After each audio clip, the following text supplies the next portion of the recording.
পুরুষোত্তম বন্দে পুরুষোত্তম বন্দে পুরুষোত্তম। সত্যানুসরণ পাঠ করছি।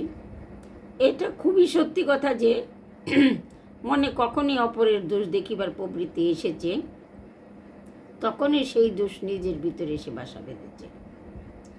তখনই কাল বিলম্ব না করে ওই পাপ প্রবৃত্তি ভেঙে চুরি ঝেঁটিয়ে সাফ করে দিলে তবে নিস্তার, নইলে সব নষ্ট হয়ে যাবে।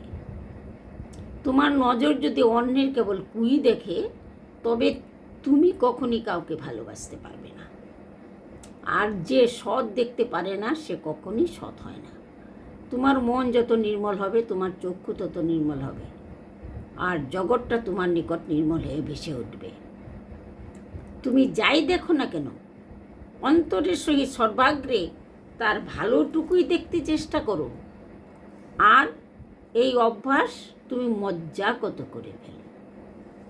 তোমার ভাষা যদি কুৎসা কলঙ্ক জড়িত হয়েই থাকে, অপরের সুখ্যাতি করতে না পারে, তবে যেন কারো প্রতি কোনো মতামত প্রকাশ না করে। আর মনে মনে তুমি নিঃস্বভাবকে ঘৃণা করতে চেষ্টা করো এবং ভবিষ্যতে কুৎসা নরক ত্যাগ করতে দৃঢ় প্রতিজ্ঞ হও।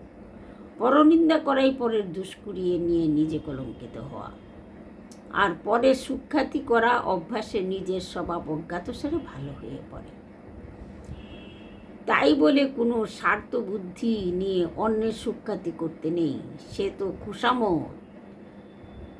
সেক্ষেত্রে মর্ম প্রায় এক থাকে না, সেটা কিন্তু বড়ই খারাপ, আর তাতে নিজের স্বাধীন মত প্রকাশের শক্তি হারিয়ে যায়। আজ এখানে শেষ করছি। বন্দে পুরুষোত্তম।